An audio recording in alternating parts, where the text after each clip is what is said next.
இப்ப நான் இந்த ரிலீஸ் மேட்டருக்கு வரேன்.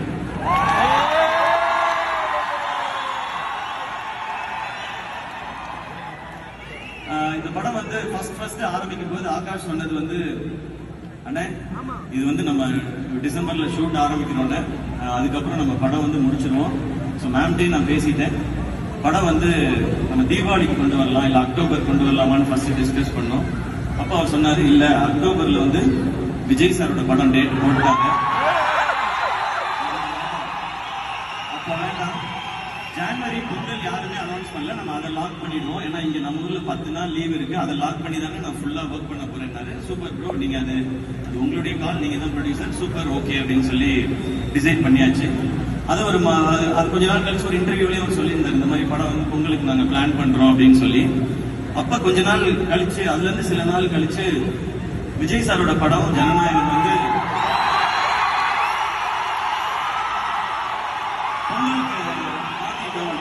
பொங்கலுக்கு வருதுன்னு சொல்லி ஒரு அனௌன்ஸ்மெண்ட் வந்துச்சு. நான் உடனே ஐயோ இது பொங்கலுக்கு வருது அப்படின்னு சொல்லிட்டு நான் டக்குன்னு ஆகாஷ் ப்ரோ கால் அடிச்சேன். ப்ரோ இந்த மாதிரி அனௌன்ஸ்மெண்ட் பாத்தீங்களா? ஆமாண்ணே, அவங்க வந்து சேஞ்ச் பண்ணியிருக்காங்க அப்படின்னு சொன்னாங்க. நான் சொன்னேன், ப்ரோ இந்த மாதிரி அந்த படமும் வருது, நம்மளும் பொங்கல் சொல்றோமே போது, ஆனா 10 நாள் இருக்கிறதுனால 2 படம் கண்டிப்பா தாங்கினேன் அப்படின்னாரு. ஓகே, பட் நம்ம வந்து ஏதாவது சேஞ்ச் பண்ண முடியுமா அப்படின்னு கேட்டேன். அப்போ அவர் சொன்னாரு, ஆனா சேஞ்ச் பண்றதுல 2 சிக்கல் இருக்குன்னு. ஒன்னு, நம்ம எல்லா இன்வெஸ்டர்ஸ் இது சுத்தி இருக்க பிசினஸ் எல்லாமே ஜனவரின்னு சொல்லி தான் நம்ம வந்து இது எல்லாத்தையுமே பேசி பண்ணிருக்கோம். இன்னொன்னு, அதுக்கப்புறம் தள்ளினா ஏப்ரல் மேல தானே பண்ணணும், அந்த டைம் எலெக்ஷன்ஸ் இருக்குன்னு, அப்ப இது வேணானே, நமக்கு வேற வழி இல்லைன்னு, இந்த டைம் தான் பண்ணணும்னு சொன்னாரு. அப்ப பணம் போடுற அவங்க வந்து ஒரு பிசினஸ் எல்லார்ட்டையும் பேசி ஒரு டெசிஷன் எடுத்து ஓகே இது பண்றான்னு சொன்னாங்க.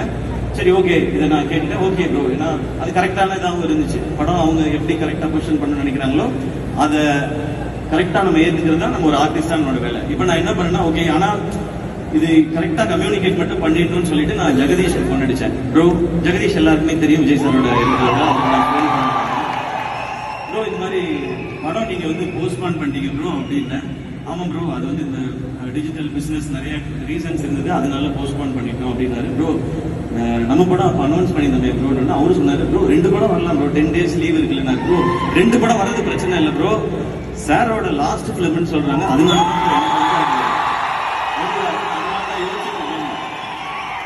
அப்ப ஜெகதீஷ் சொன்னாரு, ப்ரோ அதெல்லாம் ஒன்றும் பிரச்சனை இல்லை ப்ரோ, நம்ம 2 படமும் சூப்பரா இருக்கும் அப்படின்னாரு. இல்ல ப்ரோ, நீங்க நல்லா புரிஞ்சுக்கங்க, லாஸ்ட் பிலிம்னால சார்கிட்ட என்ன செனாரியோங்கிறத கரெக்டா இன்ஃபார்ம் பண்ணிடுங்க, இல்ல நடுவுல யாராவது சிலர் காமெடி பண்ணிட்டு இருப்பாங்க தேவையில்லாம.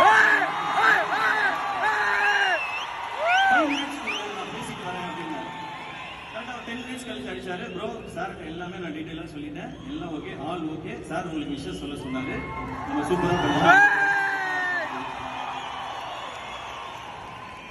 இவ்வளவுதான் இதுக்குள்ள நடந்த மொத்த கதை. இதை வந்து டோட்டலா மாத்தி மாத்தி வேற வேற மாதிரி பேசும்போது அது நம்ம என்ன பண்ணணும், சிலருக்கு வன்மம், சிலருக்கு வியாபாரம்.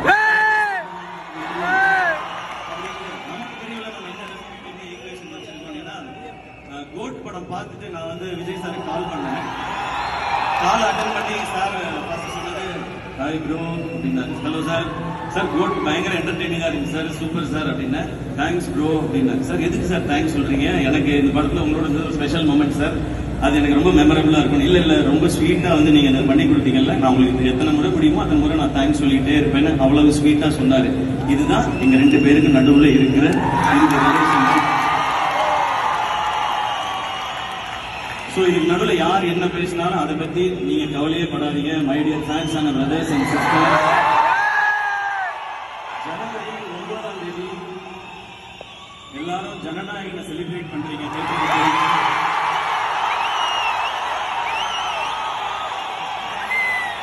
33 வருஷம் இண்டஸ்ட்ரியில நம்மளெல்லாம் என்டர்டெயின் பண்ண விருந்தாரு. லாஸ்ட்ல இருந்து சொல்லியிருக்காரு,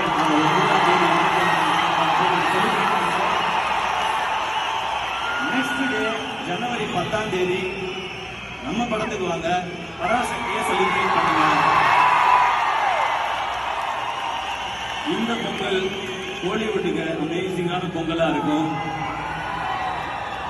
இன்னைக்கு இருக்க காலகட்டத்தில் சோசியல் மீடியா ஹேண்டில் பண்றது ரொம்ப ரொம்ப டஃபா தான் இருக்கு. எது உண்மை எது பொய்ன்னு கண்டுபிடிக்கவே ரொம்ப கஷ்டமா இருக்கு. இதுல இந்த ஏஐ வேற வந்துருச்சு.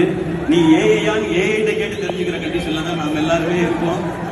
அதனால இதுக்குள்ள நீங்க உள்ளே வர விட்டுறாதீங்க. நீங்க ஜாலியா செலிப்ரேட் பண்ணிட்டே இருங்க. எல்லாருக்கும் தெரியும் அவங்க படத்தை அவங்க சூப்பரா செலிப்ரேட் பண்ணுவாங்க.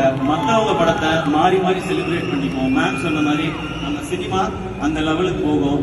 நான் இன்னமும் கிளியரா சொல்றேங்க, எவன் என்ன வேணா சொல்லட்டும், என்னை பொறுத்த வரைக்கும் இந்த பொங்கல் அண்ணன் தம்பி பொங்கல்.